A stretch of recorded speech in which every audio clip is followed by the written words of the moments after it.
말로만 자른 거예요. 아. 그리고 그 내용의 핵심도 윤석열이 시켜서 한 거예요.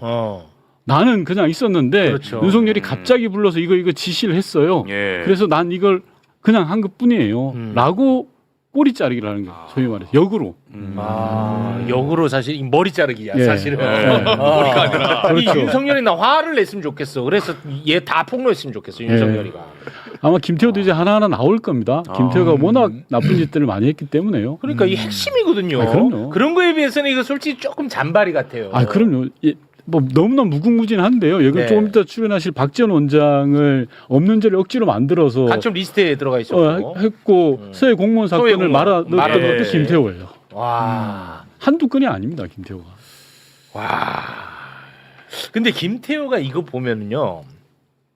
이거 이제 미국에다가 계엄의 정당성을 알리라고 전달하는 거잖아요. 근데 처음에는 보니까 문건으로 전달을 시켰는데 외교부에서 그거를 문건으로 전달을 안 했나요?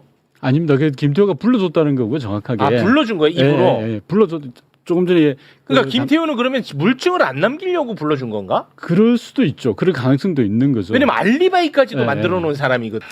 자, 국내 정치 이야기를 또 중요한 이슈가 많아요.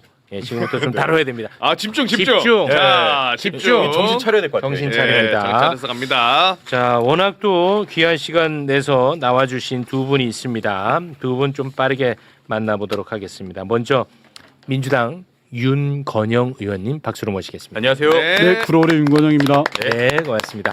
그리고 진짜 매불쇼 오랜만에 찾아주셨습니다. 네. 법사위 간사님입니다. 김승원 의원님 박수로 모시겠습니다. 네, 안녕하세요. 잘 지내셨습니까? 네, 반갑습니다. 고맙습니다. 네. 고맙습니다. 오늘 이제 두 분을 모신 이유, 뭐 오늘 다룰 내용이 굉장히 많은데 내용에 들어가기 앞서서 두 분 좀 잘 좀 부탁드릴게요. 네. 네. 민주당 하나로 쫙 가야죠. 그렇습니다. 네. 물론 그래야죠. 예, 당연합니다. 가능하겠죠. 부탁 좀 하는 말씀. 진짜 제발요. 저부터 솔선수범하겠습니다. 예, 솔선수범 좀 부탁드릴게요. 뭐 누구 보고 뭐 하라 마라 할 것도 없어. 저부터 하겠습니다. 예. 해야죠. 예, 품이 넓으신 분이죠. 네. 예. 우리 윤건영 의원님은 성격 좋은 걸로 세간에 많이 알려져 그럼요. 있잖아요. 아니면 성질 더러워요. 아니, 저 친구인데 네. 제가 아주 존경하는 친구입니다. 네, 네. 친구지만 존경하는. 아유, 그런 메시지 좋네요. 네. 자, 준비된 내용 빠르게 좀 들어가겠습니다. 워낙 지금 두 분과 다뤄야 될 내용이 너무 많아. 자, 먼저 윤한홍 이야기를 좀 한번 해볼까 합니다. 윤석열은 이제 대통령 당선되고 멀쩡한 청와대를 놔두고 대통령실은 용산으로 관저는 한남동으로 옮기겠다고 밝히지 않았습니까? 그때 이제 청와대 이전 TF 팀장을 맡은 사람이 윤한홍 의원입니다. 그렇죠. 윤한홍 의원. 네. 요거 전체를 이제 총괄하는 팀장. 그런데 특검에 나와서는 이게 문제가 됐잖아. 네. 예, 관저 공사 이런 게 문제가 되니까 본인과는 관련이 없는 것처럼 김용현에게 떠넘기고 있는데요. 예. 그 소개 좀 부탁드립니다. 자, 윤한홍 의원의 특검 진술인데요. 관저공사는 인수위와 관련이 없고 취임 이후의 일이다. 관저공사는 김용현이가 주도했다. 나는 김건희랑 가깝지 않다. 선을 딱 일단 딱 긋네. 그어버렸습니다. 그런데 이걸 어떡하나? 21g 그 관저 공산. 네. 예. 21g 대표가 전혀 다른 진술을 해버렸는 걸. 예. 자, 21g 김태형 대표가 특검에 나와서 진술한 내용인데요. 2022년 6월 윤한홍 의원이 공사 현장을 방문을 했다. 당시 윤한홍 의원이 공사 기간이 부족하지 않냐? 기간을 맞췄으면 좋겠다라고 얘기를 하더라. 여기서 뭐 더 이상 진술이 안 나오면 모를까. 당시 김오진 관리비서관이 특검에서 또 강력한 진술을 합니다. 자, 김호진 특검 진술인데요. 윤한홍 의원이 이렇게 얘기를 했다고 합니다. 여사가 고른 업체니 21g이 관저공사를 도맡아 할 수 있게 하라고 말했다. 이거는 이제 윤한홍이 도망갈 구멍이 없어요. 그렇죠. 여기에 대해서는 윤한홍이가 뭐라고 얘기를 했습니까? 기억이 안 나는데요. 그리고 요것과 예. 관련해서는 21g을 관저공사에 꼭 참여시키라는 취지가 아니라 김건희 여사가 소개한 업체라는 사실을 전달한 것뿐이다. 김호진 전 차관이 오버한 것 같다. 이제 감옥이 지금 보입니다. 예. 네. 여기에 대해서는 윤건영 의원님이 완전 최고 전문가시니까요. 예. 우선 정리를 할게 21g이 관저공사를 하는 업체인데 무자격 업체입니다. 그게 네. 핵심입니다. 공사를 하면 안 되는 안 돼. 업체. 이게 팩트죠. 그게 자, 그런데 이 21g을 누가 시켰냐가 그동안의 쟁점이었거든요. 그렇죠. 관점. 근데 이제까지는 김호진이 난 모른다라 그랬어요. 국정조사나 국정감사에 나와서 기억이 안 나지 않는다라고 네. 김호진 관리비서관 이 양반이 어떤 사람이냐고 하면 MB 정부 때 청와대 총무비서관을 했던 사람이에요. 그 국민의힘 당뇨 출신이고요. 그래서 이 양반 입이 무거워서 입을 닫고 있다가 구속되기 직전에 뭐라고 했냐 그러면 상부로부터의 강한 압력이 있었다라고 했어요. 김호진이 팀만 준 거예요. 자기가 구속 안 되려고. 근데 구속이 돼버렸네. 네. 구속돼서 종합특검에 가서 뭐라고 했냐? 조금 전에 이야기한 것처럼 윤한홍이 시켰다라고 한 정리가 거예요. 되네. 자, 윤한홍이 왜 중요하냐? 김호진이 21g을 실제로 공사를 시킨 거잖아요. 네. 그러면 김호진한테 누가 시켰냐가 나와야 되는 거잖아요. 그렇죠. 누구나가 다 김건희가 시켰을 거야라고 하는데 증거가 없었거든요. 그렇지. 그동안 증거가 없었잖아요. 그거 중요한 퍼즐이구나. 네. 그런데 윤한홍이 누구냐? 친윤 3인방 중에 핵심 한 명이잖아요. 네. 친윤 3인방 중에 윤한홍이 등장을 한 거예요. 윤한홍이 김호진한테 야 여사 업체다 무조건 해라고 지시를 한 게 나오니 바로 윤한홍을 시킬 사람은 누구냐? 김건희가 나오는 그게 거예요. 딱 떨어지네. 퍼즐이 맞춰지는 거죠. 아. 그동안 불법으로 가득 찼던 관저공사의 핵심이 누가 지시했냐라는 건데 그 제일 꼭대기에는 김건희가 있다라는 게 드러난 거죠. 다 연결 착착착되네. 착착되네. 딱 맞네요. 그 윤한홍은 뭐 이렇게 되면은 아니 뭐 저는 100% 기소할 수밖에 없다 안 생각해요. 되기가 어렵네요. 네. 이건 빼박이네. 마지막 남은 하나의 퍼즐. 예. 요 부분은 저도 저희 동네 분이 저 공사에 들어가서 실제 공사를 했답니다. 그래요? 현장 현장에 있는 참여하셔서 노동자로. 네. 네. 근데 이제 빨리 기간 맞춰야 된다고 해갖고 공사하고 나서 뭐 예컨대 벽지를 바르면 그거를 드라이로 말리면서 시간을 당기기 위해서 네, 빨리 하려고. 그렇게 재촉을 했다 그러네요. 그래서 저 부실공사라고 저거 큰일 난다고 저한테 얘기를 해서 제가 제보를 했는데 원래 자연건 줘야 되는데 네, 부실공. 네, 무조건 빨리 하라 그래서 아까 보니까 시간이 부족하다. 네, 그거 얘기가 나왔어요. 나오네요. 그러네. 그 일맥상통합니다. 그러네요. 예. 관저 부정공사 불법의 가장 꼭지점에 김건희가 있다라는 게 드러난 거거든요. 근데 지금 보도 중에 좀 전에 소개 안 된 것 중에 하나가 뭐냐면 또 김건희가 대통령실 공사를 또 하지 않습니까? 용산에. 네, 용산. 그걸 할 때 경호처 관계자들을 불러 모아서 자기가 마치 이 공적인 업무를 수행하는 사람인 양 대통령인 양 지시를 다 했다는 거예요. 와. 용산 대통령실은 이렇게 해야 돼. 내 컨셉하고 안 맞아. 와. 바꿔라고 했다는 거예요. 관저 말고 대통령실 대통령실. 공사에서도. 그러니까 애초에 그냥 대통령 하려고 했던 거 맞네. 그렇죠. 근데 또 하나 제가 좀 말씀드리기 그런데 반려견을 안고 그 자리에 나타났다는 거예요. 그 지시할 때요? 근데 생각해 보세요. 와. 김건희는 그 어떠한 공적인 위치에 있는 사람이 아닙니다. 아니죠. 그럼요. 민간인이죠. 민간인이에요. 네. 다만 대통령의 배우자기 때문에 공적인 대우를 해주는 거잖아요. 그렇습니다. 그런데 자기가 마치 와. 대통령인 양 경호처 간부들 모아놓고 지시를 하는 거예요. 일일이. 와. 개 안고 반려견 안고. 영화 캐릭터다. 그 방송에 나오던 장면 같잖아요. 아, 영화 캐릭터. 네. 그런데다가 또 하나 관저에다가 코바나 컨텐츠 사무실을 만들려고까지도 했어요. 그랬더라고. 이번에 그 21글에 네.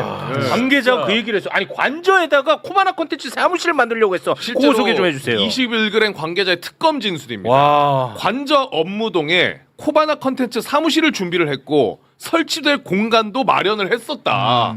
그래서 어디까지 진행됐는지는 지금 안 알려진 것 안 같은데. 나오고 있죠. 근데 저게 뭐냐고 하면 자 기억을 복기해 보면요. 김건희는 제2부속실을 두지 않는다고 했어요. 네. 기억나시죠? 맞아요. 처음에 맞아요. 네네. 공약이었어요. 대선 예. 공약. 네, 맞아요. 그리고 일체의 활동도 하지 않겠다라고 했는데 그게 다 뻥이고 거짓말이었던 거예요. 와. 실제로 김건희를 보좌할 인력으로 코바나 컨텐츠 인원들을 고스란히 다 쓰겠다라고 생각한 거예요. 그리고 또 하나 더 보통의 영부인들은 영부인들만의 어떠한 이 역할들을 찾아갑니다. 예를 들어서 뭐 어린 아이들을 돕는다든지 뭐 이런 식으로. 네. 그런데 김건희는 일종의 전시 문화 쪽으로 생각한 것 같아요. 그래서 코바나 컨텐츠에 있는 맨파워들 고스란히 쓰겠다. 자기 사람으로라고 해서 공간도 만들려고 했는데 저 당시에 제가 제보 받기로는 이곳저곳에서 막 이야기가 들어왔나 봐요. 도저히 안 된다 이건. 이건 있을 수 없는 일이다. 사무실을 만드는 거. 네, 사무실 만드는 건 안 된다라고 해서 안 됐고 기억나실지 모르겠는데요. 코바나 컨텐츠에 경호처 CCTV까지 설치했던 인간들입니다. 기억 안 나세요? 맞아요. 코바나 컨텐츠 사무실에 네, 네. 그러니까 공사 구별이 없는 거예요. 없어. 아예. 근데 저는 의원님하고 생각이 다른 딱 한 대목이 있어요. 뭐냐면 저는 이 보도 보고 코바나 컨텐츠 사무실을 관저에다가 마련하려고 했다고 했지. 그게 저는 문화적으로 접근하려고 했던 것보다도 나쁜 짓을 여기서 하려고 했던 것 같아. 예를 들어서 양평 고속도로 문제, 삼부토건 문제. 왜냐하면 완전히 최측근들이잖아. 그렇죠. 저는 그거를 김건희 주도하에 그 범죄를 저질렀다고 생각하는 사람이거든요. 그러기 위해서는 나는 필요했다고 보는 입장입니다. 문화, 전시 이런 거 아니고. 제가 아무래도 너무 선하게만 받는 것 같아요. 너무 착하셔. 그래 그 문화 그건 너무 착하게 맞지? 봤다. 아니 본인이 대통령까지도 했는데 전시하고 있겠니? 아 그렇죠. 이제 본격적으로 내가 범죄 한번 나는 해봐야 그렇게 되겠다. 보는 입장입니다. 이게 맞는 것 같은데. 그래서 지금 종합특검이 일을 하고 있는데 꼭지점으로 가고 있는 과정이거든요. 네네. 김건희는 지금까지 걸려 있는 거에 있어서 전부가 어찌 보면 자범 수준의 혐의만 걸고 있어요. 사실은 그렇잖아요. 맞아요. 핵심이 불법 내란에 관여됐는가? 그게 핵심이 그리고 맞아. 양평 고속도로에 관여했는가? 예. 그리고 불법 관저 증축 공사에 대해서 얼마나 관여됐는지 이런 부분들이 아직 안 나왔어요. 맞아요. 그렇습니다. 네. 이게 진실이 밝혀져야 되는 그런 상황입니다. 그렇습니다. 매관 매직도 있습니다. 매관 매직. 네. 네. 그 아크로비스타에 코바나 컨텐츠가 있을 때 거기에 김건희에게 이제 줄을 대 갖고 그 갖은 선물을 갖고 온 사람들이 있었고 대통령 경호처 사람들이 나와서 그 뭐랄까요 그 보안 예. 수색을 다 했고 그다음에 무슨 안내하고. 기계까지 맞아요. 다 맞습니다. 네, 설치해 갖고 마치 대통령실 출입하는 것처럼 예. 만들었다는 거 아닙니까? 그렇습니다. 그 최재형 목사님도 그래서 거기를 통해서 이제 그 선물을 줬다는 맞아요. 거예요. 그 네. 영상으로 다 남아 있죠. 네, 네, 그렇습니다. 고맙습니다. 자, 그리고 윤석열 정부의 핵심 실세 김태효. 네. 김태효. 김태효는 12.3 비상계엄 당시 이 계엄이 정당했다는 메시지를 우방국에 전파한 그렇죠. 혐의로 구속되고 기소가 됐습니다. 네. 그런데 이번에 언론사가 김태효의 공소장을 입수를 했어요. 네. 그래서 새롭게 너무나 많은 내용들이 지금 알려지고 있습니다. 2024년 12월 3일 오후 10시 54분에 내란 네. 직후네요. 내란 직후 네. 그 직후에 대통령 집무실에서 윤석열이가 비상계엄 취지를 미국에 전달하라고 야 미국에다 야 빨리 이거 정당하다고 알려라고 김태효하고 예. 신원식 전 국가안보실장에게 지시를 했다고 합니다. 자, 그 내용 전해주시죠. 자, 김태효 공소장에 적혀 있는 윤석열의 지시 내용인데요. 미국의 이번 조치는 자유민주주의를 지키기 위한 것이며 외교와 대외 정책 기조는 그대로 유지될 것이라는 메시지를 전달해라. 네. 라고 김태효에게 저 지시를 했다. 지시를 했다는 거예요. 그리고 이제 다음 날 오전 그러니까 이제 계엄은 끝난 상태입니다. 네. 그런데도 불구하고 윤석열이는 계속해서 미국에다가 계엄의 정당성을 와. 전달하라고 지시를 했고 끝났는데. 네. 김태효는 비상계엄 하루 지난 12월 4일 오전 윤석열의 지시를 받고 이충면 당시 안보실 외교비서관에게 계엄 설명 요지가 담긴 메모를 전달하고 예. 전달하면서 한 발언이 공소장에 적혀 있었습니다. 네. 메모 1쪽을 바이든 행정부에 1쪽과 2쪽을 트럼프 당선인 측에 각 전달해라. 윤석열 대통령이 한 문장 한 문장 불러주면서 강하게 지시했으니 외교부를 통해 대통령 지시사항을 그대로 조속히 이행해라. 예. 그러면서 메모 쪽지를 전달을 했다는 거거든요. 네. 그 메모장에 들어간 내용이 어떤 것들이 있냐, 그거까지 소개해 주시죠. 국회가 현 정부 출범 이후 정부 관료 탄핵 소추를 22건 발의. 판사를 겁박하고 검사를 탄핵해 사법 업무를 마비시키고 행안부 장관, 방통위원장, 감사원장 탄핵 시도 등으로 행정부를 마비시키기 위해 노력. 예산을 전액 삭감함으로써 국가 재정의 정상적 기능을 막았다. 대한민국의 자유민주주의 헌법 질서의 실질적 파괴를 기도하는 것으로 이대로 방치할 경우 국정 마비 상태가 초래될 것. 대통령은 이를 더 이상 방치할 수 없다는 신념에 따라 헌법의 테두리 내에서 정치적 시위를 한 것. 평소 자유민주주의에 대한 확고한 신념과 기독교적 가치관에 따라 종북 좌파 및 반미주의에 대항하고자 한다. 진짜 대한민국을 완전히 박살을 냈습니다. 이거 완전 다 거짓된 예. 정보인데요. 거짓이야. 이게 결국은 주미 대사를 통해서 바이든하고 트럼프에게 전달이 됐답니다. 와, 나는 이거 진짜 끔찍합니다. 전달까지 됐다. 와. 근데 저는 지금 이제 공소장에 들어가 있는 내용을 소개를 한 거거든요. 김태호가 윤석열한테 떠넘기는 거 아닌가 하는 생각도 드는데. 맞습니다. 정확하게 보신 오, 거예요. 진짜로? 어떻게 보면요. 자, 보십시오. 김태우가 어떤 인물인가를 보셔야 돼요. 사실상 윤석열 정부의 안보실을 좌지우지했던 말 그대로 안보실장인 거예요. 이 그렇습니다. 사람이. 네. 말은 차장이지만 외형적으로는 실제로는 안보실을 좌지우지했던 그 윤석열의 안보 라인에서 핵심인 사람이에요. 그렇습니다. 자, 근데 지금 공소장 방금 공개된 공소장에 나와 있는 내용은 불법 내란의 밤에 있었던 이야기만 일부 나와 있는 거예요. 네. 제가 볼 때. 네. 그 이전에 했던 윤석열 정부 3년 동안 했던 짓은 단 하나도 들어가 있지 않아요. 그러네. 자, 몇 가지 대표적인 예를 한번 들어보겠습니다. 진성준 의원을 간첩으로 몰려고 했던 일종의 국정원에서의 문건들. 그렇습니다. 그게 누구에게 보고됐냐? 김태호에게 보고됐어요. 김태호. 현안 TF를 통해서. 김태호는 국정원을 담당하고 있는 위치에 있지 않아요. 그런데도 국정원 직원과 그 특수공작부대 직원들을 파견받아서 자기가 보고를 별도 받았어. 두 번째, 김태호가 국정원 해외 공작금을 편취해서 사사롭게 사용했다라는 폭로가 있었어요. 한두 푼도 아니고 1억 7천 정도를. 그리고 세 번째, 드론기를 이용해서 무인기 사건 아시죠? 네. 이 부분에 있어서도 김태호가 관여돼 있다라는 사실 정황들이 제보들이 나오고 있어요. 즉 실제 윤석열 정권 3년 동안의 안보 라인에서의 온갖 나쁜 짓, 만행들의 핵심은 김태호에 있어요. 그런데 지금 공소장에 나와 있는 내용은 불법 내란의 밤 그날로만 자른 거예요. 그리고 그 내용의 핵심도 윤석열이 시켜서 한 거예요. 나는 그냥 있었는데 그렇죠. 윤석열이 갑자기 불러서 이거 지시를 했어요. 예. 그래서 난 이걸 그냥 한 것뿐이에요. 라고 꼬리 자르기를 하는 거예요. 소위 말해서 역으로. 역으로 사실 이 머리 자르기야 예. 사실은. 머리가 아니라. 이 그렇죠. 윤석열이 나 화를 냈으면 좋겠어. 그래서 얘 다 폭로했으면 좋겠어. 윤석열이가. 아마 김태호도 이제 하나하나 나올 겁니다. 김태호가 워낙 나쁜 짓들을 많이 했기 때문에요. 그러니까 이 핵심이거든요. 그럼요. 그런 거에 비해서는 이거 솔직히 조금 잔바리 같아요. 그럼요. 예, 뭐 너무나 무궁무진한데요. 이건 네. 조금 이따 출연하실 박지원 원장을 없는 죄를 억지로 만들어서 간첩 리스트에 들어가 있었고. 했고 서해 공무원 사건을 공무원. 말아 넣었던 말아넣었지. 것도 김태호예요. 와. 한두 건이 아닙니다. 김태호가. 근데 김태호가 이거 보면은요.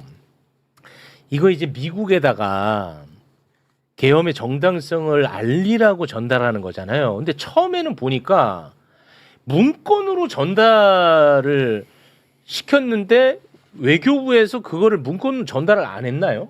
아닙니다. 그래서 김태호가 불러줬다는 거고요. 정확하게. 불러준 거예요, 입으로. 예, 불러줬. 조금 전에 그러니까 김태호는 그러면 물증을 안 남기려고 불러준 건가? 그럴 수도 있죠. 그럴 가능성도 있는 거죠. 왜냐면 알리바이까지도 네. 만들어 놓은 사람이거든요. 그렇죠. 예.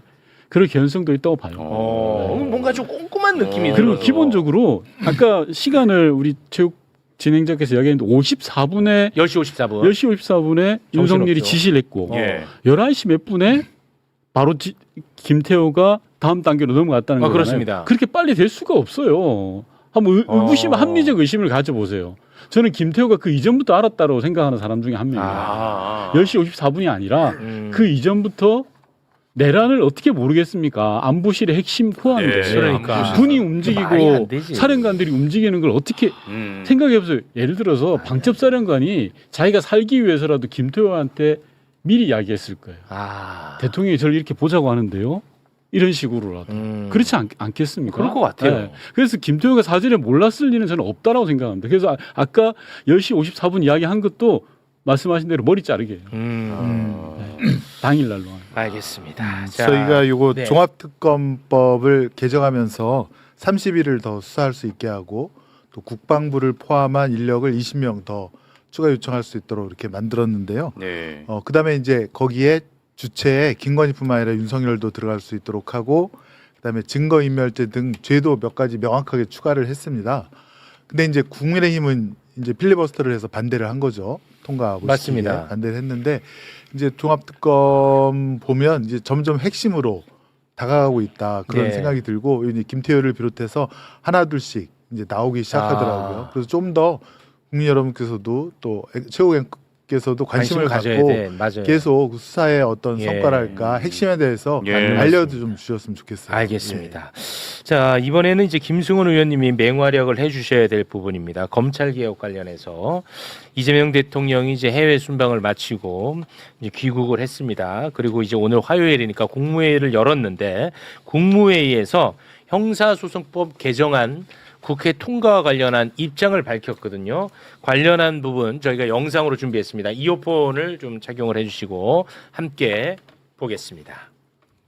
수사 기소 분리를 규정한 개정 형사소송법이 국회에서 의결됐습니다. 이를 두고 많은 논란과 이견들이 있습니다. 이 법률안이 위헌, 집행불능, 국익위배, 행정부 고유관 침해 등 국회 입법권을 부정할 만큼 심각한 상황이라고 보기는 어렵습니다.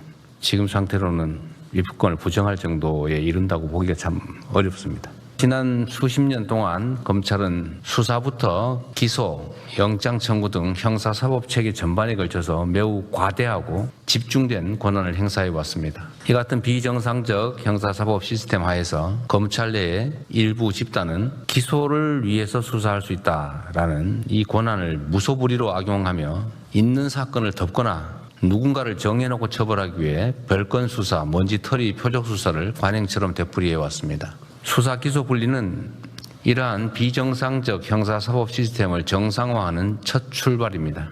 국민의 삶을 더욱 안정적으로 지키기 위해 모든 권력기관은 예외 없이 국민의 통제 아래 두겠다라는 사필 규정의 필연적 조치입니다. 경찰의 수사권 독점과 비례화에 대한 우려가 커지고 있습니다. 이러한 문제를 보완하기 위해서 관련 법령의 정비 또는 제도 정비 등의 후속 조치가 반드시 필요합니다. 네. 국무회의 의결됐습니다. 네. 그래서 오늘 공표가 됐고요. 우리 법사위 간사님에게 조금 네. 예민한 부분인데 이거를 좀 질문을 좀 드릴까 합니다. 국민 피해 최소화하고 불편 또 최소화해야 되지 않겠습니까? 그렇습니다. 네, 그런 과정에서 지금 계속해서 이제 나오는 얘기가 이제 부산 돌려차기 사건이 많이 나옵니다. 우리가 또 특히 매불쇼는 이 피해자분을 저희가 매불쇼에서 모셔가지고 함께 그 아픔을 나눈 적도 있기 때문에 저도 좀 관심이 많은 그런 사건입니다. 과연 이번 형사소송법 개정안을 통해서 이런 문제를 바로잡을 수 있을 것이냐 이런 관심인 것 같아요. 근데 이게 좀 오래된 사건이라서 간략하게 좀 정리를 하고 우리 의원님께 질문을 좀 드리겠습니다. 부산 돌려차기 사건은 2022년에 있었던 사건인데 부산의 한 오피스텔 공동현관에서 이 범죄자 이현우가 네. 일면식도 없는 여성을 향해서 돌려차기를 해서 후두부를 네. 가격을 해서 그 여성이 쓰러지고 의식을 잃었습니다. 그 장면은 CCTV에 고스란히 담겨져 있었고요. 그 이후 의식을 잃은 피해자를 이 범죄자 이현우가 CCTV가 비추지 않는 곳으로 끌고 갔어요. 이제 거기까지만 우리가 이제 볼 수가 있었던 겁니다. 네. 근데 이 사건과 관련해서 경찰은 중상해죄를 적용해서 검찰에 송치를 했어요. 네. 그런데 이제 검찰은 살인미수죄를 적용을 해서 기소를 합니다. 그래서 1심에서 살인미수죄가 인정이 돼서 징역 12년이 나옵니다. 징역 12년. 그런데 검찰과 범죄자 이현우 모두 항소를 합니다. 그런데 그 과정에서 피해자의 바지에서 가해자의 DNA가 검출이 돼요. 예. 그래서 강간 살인 미수 혐의로 공소장을 변경하고 그 혐의가 인정이 돼서 2심에서 징역 20년 선고가 됩니다. 이제 질문 드리겠습니다. 형사소송법이 개정이 된다면 이런 이제 빈틈, 사실 이제 어떻게 보면 결과적으로 빈틈이 분명히 존재했던 거 아니겠습니까? 네, 그렇습니다. 이런 부분을 어떻게 좀 바로잡을 것이냐, 이런 바로잡을 수 있는 기회를 박탈하는 거 아니냐, 이런 우려가 핵심인 것 같아요. 네, 네. 그거 좀 설명 부탁드리겠습니다. 예, 우선은 4번 자료 좀 보여주시겠습니까? 4번이요. 수사의 신속성과 투명성 강화라고 하는 것인데요. 예. 이번에 새로운 형사소송법 개정은 국민적 관점에서 저희가 개정을 했는데요. 첫 번째는 국민들이 이제 답답해하시는 것이 사건의 지연 처리, 네. 그리고 신속성을 강화했고요. 두 번째는 이제 투명성입니다. 이제 그 수사의 왜곡이라든가 또 증거의 인멸, 누락을 갖다가 못하도록 했는데요. 첫 번째가 가장 바뀐 게 수사, 기소, 공판 질서 전 과정을 시간 순서대로 빠짐없이 형사사법 정보 시스템에 다 기록을 하고 그다음에 관서장이 관리하면서 정기 점검을 하도록 했고요. 예. 거기에는 증거뿐만 아니라 모든 자료가 다 킥스에 담기도록 그렇게 의무화시켜 놨습니다. 그다음에 피의자 신문 전 과정도 녹음을 할 수 있도록 해놨고 특히나 압수수색 검증 그다음에 현장 범행 현장에 갔을 때도 출동한 경찰이 다 그거를 영상을 갖다가 다 녹화하도록 해서 무조건 담가 놓도록 보관하도록 네. 그렇게 했고요. 그다음에 두 번째는 수사의 상향 품질 향상입니다. 그래갖고 사실 수사관 개인의 역량에 따라서 이 뭐랄까요 그 차등이 좀 있거든요. 품질의 차등이 편차가 있어요. 예, 편차가 네. 있습니다. 그래서 저희가 범죄별로 체크리스트를 상세하게 만들어서 아까 말한 부산 돌려차기 같은 그런 범죄에 있어서는 네네네. 다양한 가능성을 다 체크를 하고 수사관이 그걸 표시한 다음에 그다음에 그것이 통과됐을 때만 이제 기소하거나 송치할 수 있는 걸로 그렇게 이제 바꿔놨습니다. 그래서 네. 수사의 품질을 상향 평준화시켜서 어느 누가 수사를 하더라도 또 국민이 제대로 된 수사를 갖다가 받을 수 있도록 또 피해 보호를 받을 수 있도록 그렇게 해놨는데 물론 그것조차도 정답은 아닙니다. 모든 걸 다 커버할 수 없으니 네네네. 그래서 피해자의 목소리를 좀 더 듣자라고 해서 그런 내용들을 형사소송법에 많이 담아놨는데요. 네. 첫 번째는 그 부산 돌려차기 사건은 사실은 수사 과정과 기소 과정에서는 경찰도 검찰도 그걸 놓쳤습니다. 그렇습니다. 네. 그러다가 항소심에 이르러서 피해자의 어떤 호소라든가 노력에 의해서 그거를 이런 게 있겠네 하면서 수사한 결과가 이제 그렇게 나온 거 맞습니다. 아니겠습니까? 네, 네. 그래서 피해자의 목소리를 담을 수 있는 것이 그런 창구가 많아지면은 저는 이 빈틈을 어느 정도 보완할 수 있다고 보거든요. 네네 네. 그렇습니다. 그것이 사실 요거 저희가 많이 다루긴 했는데 2번 검사의 직접 보안 수사 폐지 대책인데요. 요 다음 거 7, 8, 9번 써진 거 한번 보여주시겠습니까? 2페이지 김성원 아, 의원님. 네, 7, 8, 9라고 2번 자료 보시면 되겠습니다. 자, 네네 요겁니다. 네. 네. 이게 수사 초기 수사 시작할 때는 고소고발장이 접수되거나 초동 수사 때 수사기관이 권리구제 안내 통지라 그래갖고 고소인이나 피해자에게 수사 과정에 인권 침해, 법령 위반 혹은 수사에 잘못이 있으면 검사에게 시정 조치를 요구해 달라. 그러면 검사가 그 사경 경찰의 수사를 갖다가 뺏어올 수도 있고 송치를 받아서 다른 수사 관서에 줄 수도 있고 그다음에 그렇습니다. 근데 두 번째 수사 중간에는 역시 고소인 피해자 등 사건 관계자가 이의 제기를 신청할 수가 있고요. 네. 또 수사 종결 단계에 나는 억울한데 경찰에서 불송치 결정을 했다. 그럴 때는 그 결정문과 함께 이의 신청 안내 서식을 받아서 네. 3개월 이내에 이의 신청할 수 있도록 하고 이 이의 신청 과정에는 피해자인 경우에는 국선 변호인 선임되는 경우가 많거든요. 네. 국선 변호인이 이 이의 신청까지 도와줄 수 있도록 네. 이렇게 지금 제도를 더 꼼꼼하게 좀 보완을 해놨습니다. 그렇습니다. 그 부산 돌려차기 사건 관련해서는 이 사건으로 우리가 생각해 본다면 국선 변호사를 협조 받을 수 당연히, 있는 예, 거죠. 예, 이 사건 그렇습니다. 같은 예, 경우는. 예. 네. 선임을 받을 수 있고 구선 변호사가 사실은 그 단계까지만 끝냈는데 이제는 그 불송치 결정이 나오면 그거에 대한 후속 작업도 그거까지도 네, 포함돼. 할 수 있도록 사실 이 그렇게 부분 저희가 많이 해놨습니다. 다루긴 했는데 아, 그러셨군요. 워낙에 지금 걱정하는 분들이 많더라고요. 네, 마지막으로는 저기 첫 번째 자료인데요. 이게 사실 이거 제대로 들여다보면 상당히 꼼꼼하게 좀 잘 됐다고 보거든요. 저는. 네, 네, 근데 이게 네. 좀 잘 안 알려지고 있는 것 같아요. 이제 그래서 굉장히 이거 제가 볼 언론이 좀 때는 공정하게 좀 꼼꼼한데 내가 보도를 볼 때는. 하셔야 되고 그다음에 지금 경찰이 사건을 묻어두거나 암장이라고 하죠. 네. 검사가 이거를 못 보는 거 아니냐 그에 대한 우려가 많으신데 저희 첫 번째 자료 화면 사법경찰관의 사건 종결에 대한 검사의 견제라는 자료를 보시면 저희가 정권 송치는 예컨대 다섯 번째 보면 가정폭력이나 아동학대를 포함한 사회적 약자 대상 범죄 7대 범죄뿐만 아니라 첫 번째 보시면 검사의 시정조치 요구 후 그 시정조치가 불완전하면 검사가 사건을 갖고 와라라고 할 수가 있습니다. 네네. 그 자기가 볼 수 있다는 거, 검사가 볼 수 있다는 거고요. 네. 두 번째는 고소인 등이 이의 신청할 때 검사가 이 이의 신청대로 이행하라라고 했는데 사경이 이의를 안 하거나 이행을 안 하거나 피해자가 부족하다고 하면 역시 검사가 사건 갖고 와라고 해서 또 송치를 받을 수 있습니다. 세 번째는 검사가 불기소 그러니까 불송치 결정으로 온 사건에 요거 하나만 대해서 좀 네. 물어볼게요. 2번 같은 경우 네. 이의 신청이 있었어. 네. 근데 검사가 야 이거 너네한테 못 맡기겠다 갖고 와. 네. 그래서 검사가 송치 받았어요.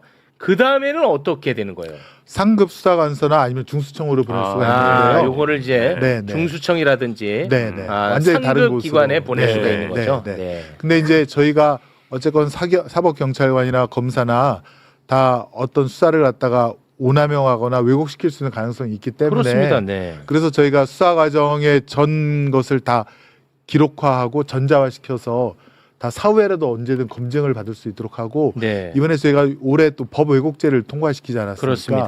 그러니까 수사기관이 장난치면 그럼 뭐 검사든 그렇지. 경찰이든 처벌 장난치면 징역 10년까지 그렇지. 실형을 살 수가 있는데 그러면은 저희가 생각할 때 자기가 했던 모든 것들이 다 기록화되고 보관이 되는데 나중에 이게 문제가 되어서 자기가 법 왜곡죄로 처벌받는다라고 했을 때 의도적으로 왜곡을 시킬 수 있을까?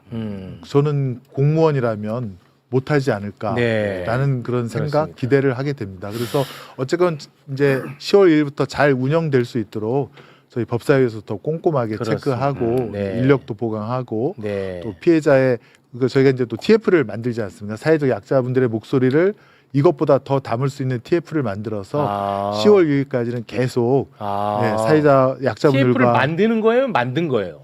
곧 만든다고 그러니까 만들겠다고 발표를 했고요. 그래요? 예, 곧 만들어서 더 보완할 수 있는 방법을 계속 소통하면서 네. 찾겠습니다. 알겠습니다. 예. 사실 이번 검찰 개혁은 이제 권한의 분산이 주 목적인 줄 알았는데 네. 막상 보니까 저는 이 사법 서비스 측면에서도 굉장히 보완이 많이 됐다고 생각합니다. 저는. 근데 이게 별로 안 알려지고 있어. 근데 기존 지금 형사소송법보다는 훨씬 더 그러니까요. 나은 형사소송법입니다. 네. 그러니까 보면 볼수록 더 그런 생각이 많이 들거든요. 저는. 네, 네, 네. 근데 이게 지금 안 알려져서 그런지 아니면 누군가가 일부러 왜곡을 하는 건지 이게 지금 너무 난리야 지금 이게. 예, 그다음에 이제 뭐 부실 입법 아니면 뭐 그런 비판도 있는데요. 저희가 전체 회의 4번, 그다음에 법안 소위 안건 조정까지 10번을 했고 공식 회의 시간만 26시간이 넘습니다. 네. 물론 그 전에 이제 사전 논의라든가 또 간담회라든가 이런 것까지 포함하면 정말 수십 시간 거의 뭐 100시간 가까이 저희가 이 새로운 형사소송법 개정을 위해서 함께 노력했다. 네. 이 점은 말씀을 드리고 싶습니다. 알겠습니다. 자, 그러면 두 분과는 저희가 여기서 인사를 나누도록 하겠습니다. 함께해 주신 두 의원님 대단히 고맙습니다. 감사합니다. 고맙습니다. 감사합니다.